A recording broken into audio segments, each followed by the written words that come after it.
बिस्मिल्लाहिर्रहमानिर्रहीम। अस्सलाम वालेकुम स्टूडेंट्स। आज के लेक्चर में हम क्लास 9 यूनिट नंबर 1 एक्सरसाइज 1.6 के क्वेश्चन नंबर 3, 4, 5 और 6 को सॉल्व करेंगे। क्वेश्चन नंबर 3 का स्टेटमेंट है Amjad thought of two numbers whose sum is 12 and whose difference is 4, find the number. Amjad ने दो नंबर्स के बारे में सोचा जिनका सम हमारे पास 12 के बराबर है जबकि जिनका डिफरेंस हमारे पास 4 के बराबर है। फाइंड द नंबर्स, वो नंबर्स हमें मालूम करने हैं। तो हम यहाँ पे लिखेंगे let x and y be the numbers, यानी कि एक्स और वाई हमारे पास वो रिक्वायर्ड नंबर थे जिनको हमने मालूम करना है। तो जो गिवन कंडीशन है हमारे पास वो बराबर है, जो फर्स्ट कंडीशन है उसके मुताबिक the sum of two number is equal to 12। तो हम यहाँ पे लिखेंगे पहला नंबर एक्स है हमारे पास जबकि दूसरा नंबर वाई है, तो हम यहाँ पे लिखेंगे x plus y is equal to 12 और इसको नाम देंगे क्वेश्चन नंबर 1 का। And whose difference is 4। अगर दोनों का डिफरेंस हम मालूम करें तो इससे हमारे पास 4 आता है और इसको हम नाम देंगे क्वेश्चन नंबर 2 का। अब हमें क्या करना है, इन दोनों को सॉल्व करना है। इससे हमारे पास दो लीनियर इक्वेशन आ गए और इन दो लीनियर इक्वेशंस को या तो हम इन्वर्जन मेथड के जरिए सॉल्व करेंगे या फिर क्रेमर रूल के जरिए सॉल्व करेंगे। तो क्रेमर या इन्वर्जन मेथड के जरिए इसको सॉल्व करने के लिए सबसे पहले इसको मैट्रिक्स फॉर्म में लिखेंगे। तो हम यहाँ पे लिखेंगे इन मैट्रिक्स फॉर्म।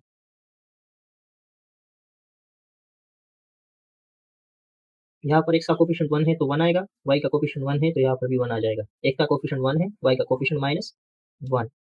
नेक्स्ट यहाँ से हमारे पास आएगा x y is equal to 12 and 4। अब हमने इसको नाम देना है ए का, इसको नाम देंगे एक्स का और इसको नाम देंगे बी का यूजिंग क्रेमर्स रूल, यानी कि हम क्रेमर रूल का इस्तेमाल कर रहे हैं इस क्वेश्चन को सॉल्व करने के लिए। अच्छा, क्रेमर रूल के मुताबिक सबसे पहले हमने ए का डिटर्मिनेंट फाइंड करना होता है, तो हम ए का डिटर्मिनेंट फाइंड करेंगे 1 1 1 एंड माइनस 1। अच्छा, इन दोनों को आपस में मल्टीप्लाई करेंगे और इन दोनों को आपस में मल्टीप्लाई करेंगे और दरमियान में माइनस आ जाएगा, तो इससे हमारे पास -1 आ गया और इससे भी हमारे पास आएगा -1। तो ए डिटर्मिनेंट की वैल्यू हमारे पास -2 के बराबर आ गई। नेक्स्ट हमने x की वैल्यू को फाइंड करना है। तो x की वैल्यू को फाइंड करने का जो फार्मूला है वो बराबर है A x determinant divide by A determinant. तो यहाँ पर सबसे पहले हमने ए एक्स को मालूम करना है। तो ए एक्स को मालूम करने के लिए हमने क्या करना होगा, ये जो फर्स्ट कॉलम है हमारे पास मैट्रिक्स ए में, इसको हमने रिप्लेस करना होगा मैट्रिक्स बी के साथ। तो हम यहाँ पे लिखेंगे 12 4 और 1 एंड -1 अपनी जगह पे, ये कॉलम अपनी जगह पे आएगा और इस कॉलम को हम 12 और 4 के साथ रिप्लेस कर देंगे। तो अब हमने ए एक्स डिटर्मिनेंट फाइंड करना है। तो ए एक्स डिटर्मिनेंट हमारे पास बराबर होता है 12 1 4 एंड -1। अच्छा, 12 और -1 को मल्टीप्लाई करेंगे, -1 और 4 को मल्टीप्लाई करेंगे। 12 और -1 के मल्टीप्लिकेशन से हमारे पास -12 आता है और 4 और 1 को मल्टीप्लाई करने से हमारे पास आता है -4।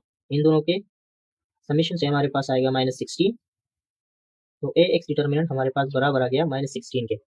अब हमें x की वैल्यू को फाइंड करना है, तो हम यहाँ पे लिखेंगे now x is equal to A x determinant divide by A determinant. तो ए एक्स की वैल्यू हमारे पास -16 के बराबर है जबकि ए डिटर्मिनेंट की वैल्यू -2 के बराबर है। इन दोनों को सॉल्व करेंगे तो इससे हमारे पास आएगा 8, यानी कि x की वैल्यू हमारे पास 8 के बराबर आ गई। नेक्स्ट हमने y की वैल्यू को फाइंड करना है। तो y की वैल्यू को फाइंड करने का जो फार्मूला है वो बराबर है A y determinant divide by A determinant. तो सबसे पहले हमने ए वाई को मालूम करना है। तो ए वाई को मालूम करने का फार्मूला हमारे पास बराबर होगा, फर्स्ट कॉलम अपनी जगह पे आएगा और सेकंड कॉलम को बी के साथ रिप्लेस कर देंगे, तो यहाँ से आएगा 12 एंड 4। अच्छा, अब हमने ए वाई डिटर्मिनेंट फाइंड करना है। तो ए वाई डिटर्मिनेंट को फाइंड करने के लिए हम डिटर्मिनेंट का साइन यहाँ पे लिखेंगे, फिर ए वाई मैट्रिक्स को इसके अंदर लिखेंगे।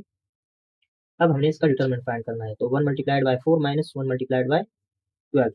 तो यहाँ से हमारे पास आएगा 4 और यहाँ से आएगा 12। 4 माइनस 12 से हमारे पास आता है -8। तो ए वाई डिटर्मिनेंट की वैल्यू हमारे पास -8 के बराबर आ गई।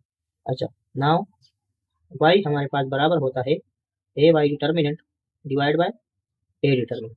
तो ए वाई की वैल्यू है -8 जबकि ए डिटर्मिनेंट की वैल्यू है -2। इन दोनों को सॉल्व करेंगे तो यहाँ से हमारे पास आएगा 4, यानी कि y की वैल्यू हमारे पास 4 के बराबर है। तो जो सोल्यूशन सेट हमारे पास बन रहा है वो बराबर है, यानी कि x की वैल्यू हमारे पास 8 के बराबर आ गई जबकि y की वैल्यू 4 के बराबर है और यही हमारा रिक्वायर्ड आंसर है। अच्छा, क्वेश्चन नंबर 4 है हमारे पास, the length of rectangular playground is twice its width and its parameter is 30, find its dimension. Rectangular playground है जिसकी लंबाई चौड़ाई से डबल है और पैरामीटर हमारे पास 30 के बराबर है। हमने लंबाई और चौड़ाई यानी लेंथ और विड्थ को मालूम करना है। तो हम यहाँ पे लिखेंगे late length of the playground. हमने यहाँ पे लिखा है कि लेंथ ऑफ द प्लेग्राउंड हमारे पास बराबर है x के, जबकि विड्थ ऑफ द प्लेग्राउंड वो हमारे पास बराबर है y के। अब जो कंडीशन गिवन है उसके मुताबिक हम यहाँ पे लिखेंगे गिवन कंडीशंस। अब जो कंडीशंस गिवन है उनको हम यहाँ पे लिखेंगे। जो कंडीशन गिवन है उसके मुताबिक जो लेंथ है वो विड्थ का डबल है, यानी कि अगर विड्थ और लेंथ से हमने इक्वेशन बनाना हो तो हमने विड्थ को 2 से मल्टीप्लाई करना होगा, तब ही वो लेंथ के बराबर आएगा, क्योंकि लेंथ उसका डबल है। तो हम यहाँ पे लिखेंगे x हमारे पास लेंथ के बराबर है और ये हमारे पास जो चौड़ाई है यानी विड्थ है ये हम यहाँ पे y लिखेंगे। अब अगर इन दोनों को बराबर करना हो तो हमने y को 2 से मल्टीप्लाई करना होगा, क्योंकि हमें ये बताया जा रहा है कि ये वाली वैल्यू यानी कि लंबाई चौड़ाई के दुगना है। तो अगर लंबाई चौड़ाई का दुगना है तो इसका मतलब है कि चौड़ाई को भी 2 से मल्टीप्लाई करना होगा, तभी ये दोनों आपस में बराबर आएंगे। अब नेक्स्ट हमने क्या करना होगा, 2y को इक्वेशन के साइड पे शिफ्ट करेंगे तो इससे हमारे पास बनेगा x minus 2y is equal to 0। तो इससे हमारे पास आएगा इक्वेशन नंबर 1। नेक्स्ट हमें गिवन है कि जो पेरीमीटर हमारे पास बराबर है 30 के, और हमें पता है कि रेक्टेंगल का पेरीमीटर का जो फार्मूला है वो बराबर आएगा 2 into L plus W is equal to 30। अब एल और डब्ल्यू की जगह पे यहाँ हमने एक्स और वाई का इस्तेमाल किया है, तो हम यहाँ पे लिखेंगे x plus y is equal to 30। अब बोथ साइड को 2 से डिवाइड करेंगे तो यहाँ पर भी 2 से डिवाइड कर दें, एक्स प्लस वाई अपनी जगह पे, और यहाँ पर भी 2 से डिवाइड कर दें तो ये 2 और 2 आपस में खत्म हो जाएंगे। एक्स प्लस वाई हमारे पास बराबर आएगा 15 के, जो कि हमारा इक्वेशन नंबर 2 है। हमारे पास इक्वेशन नंबर 1 और इक्वेशन नंबर 2 आ गई। अब हमने क्या करना है, इन दो इक्वेशन को मैट्रिक्स की शक्ल में लिखना है, तो हम यहाँ पे लिखेंगे इन मैट्रिक्स फॉर्म।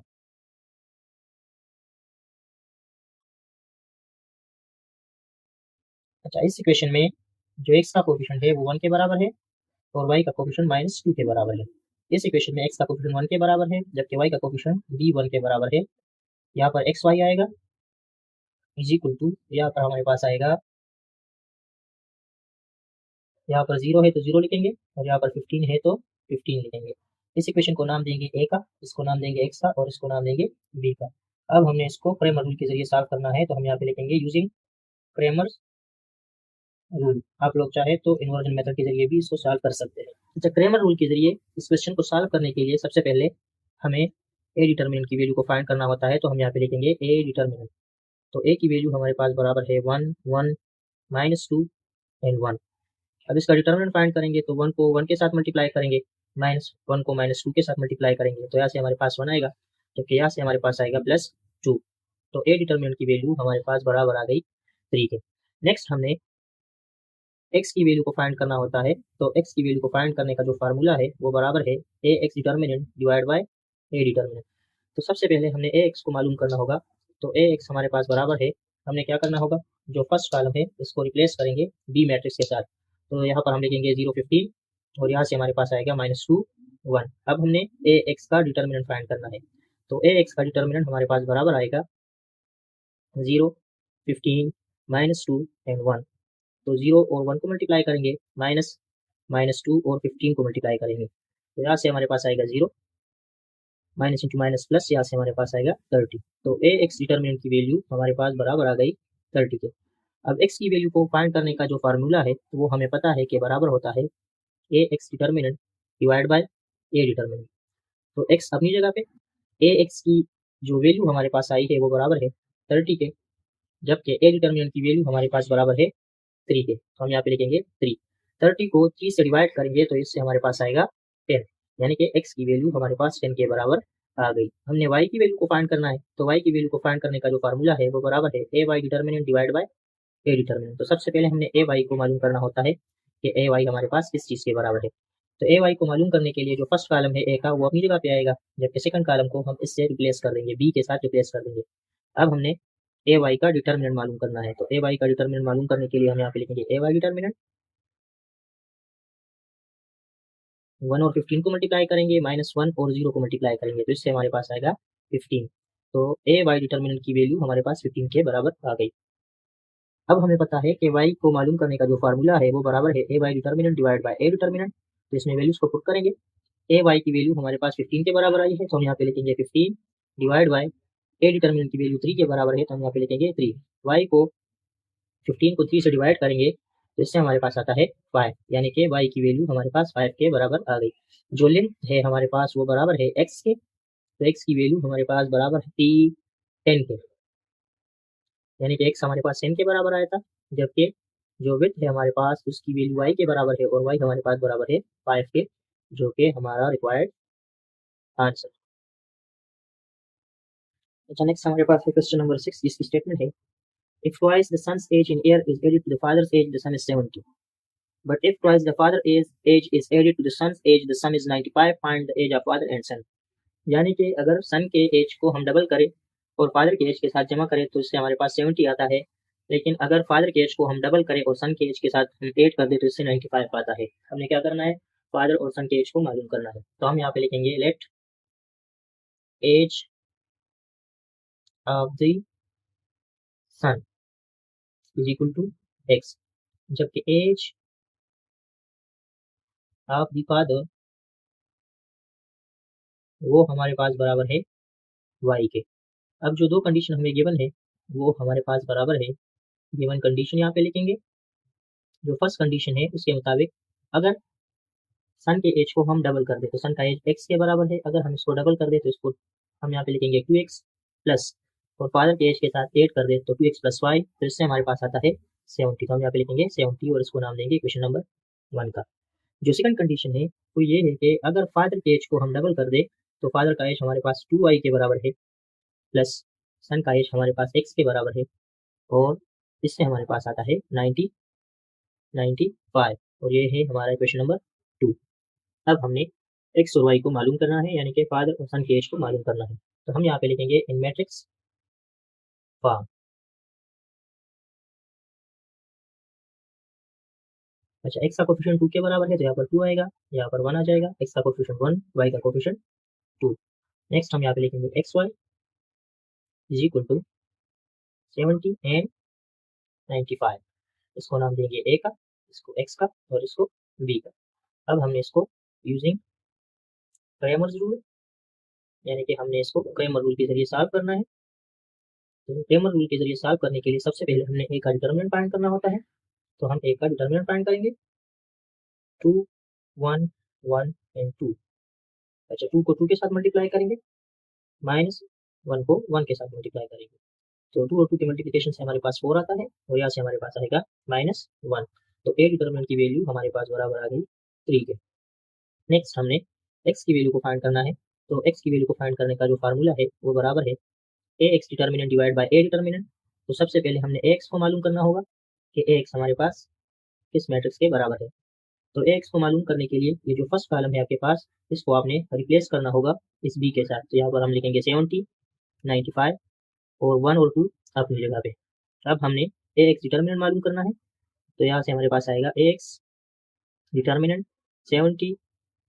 तो यहाँ पर हम एक्स डिटर्मिनेंट फाइंड करेंगे, 70 को हम मल्टीप्लाई करेंगे 2 के साथ, माइनस 1 को हम मल्टीप्लाई करेंगे 95 के साथ। 70 को 2 के साथ मल्टीप्लाई करेंगे, इससे हमारे पास 140 आता है और यहाँ से हमारे पास आएगा 95। अच्छा, नेक्स्ट इससे हमारे पास आएगा A x determinant is equal to 140 से 95 को सब्ट्रैक्ट करेंगे तो इससे हमारे पास आता है 45, यानी कि ए एक्स की वैल्यू हमारे पास ए एक्स डिटर्मिनेंट की वैल्यू 45 के बराबर आ गई। नाउ एक्स की वैल्यू हमें पता है कि बराबर होती है A x determinant divide by A determinant.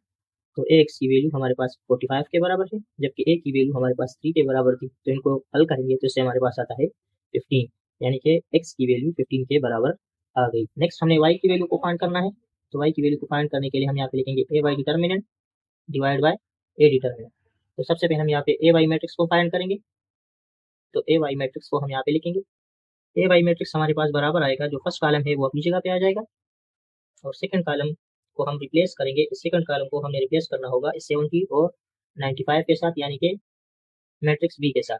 अब हमने ए वाई का डिटर्मिनेंट फाइंड करना होगा। हम यहाँ पे लिखेंगे ए वाई डिटर्मिनेंट 2 70 195। अच्छा, तो 2 और 95 को आपस में मल्टीप्लाई करेंगे, -1 और 70 को आपस में मल्टीप्लाई करेंगे। 2 और 95 को मल्टीप्लाई करेंगे तो इससे हमारे पास आता है 190 माइनस इससे हमारे पास आएगा 70। अच्छा, 190 से 70 को सब्ट्रैक्ट करेंगे तो इससे हमारे पास आएगा 120, यानी कि ए वाई डिटर्मिनेंट की वैल्यू 120 के बराबर आ गई। अब हमने वाई की वैल्यू को फाइंड करना है, तो वाई हमारे पास बराबर है A y determinant divide by A determinant. तो ए वाई की वैल्यू है 120 और ए डिटर्मिनेंट की वैल्यू है 3। इसको डिवाइड करेंगे तो इससे हमारे पास आएगा 40, यानी कि वाई की वैल्यू बराबर आ गई 40 के। अब जो एक्स है हमारे पास, वो हमारे पास बराबर था age of the son is equal to x, और ये हमारे पास बराबर आ गया 15 के। जबकि एज ऑफ द फादर वो हमारे पास बराबर था वाई के, और वो बराबर आ गया 40 के, जो कि हमारा रिक्वायर्ड आंसर है। तो ये था आज का लेक्चर। उम्मीद है आप लोगों को समझ आई होगी। दुआओं में याद रखिए। मिलेंगे एक नए लेक्चर के साथ, तब तक के लिए अल्लाह हाफिज़।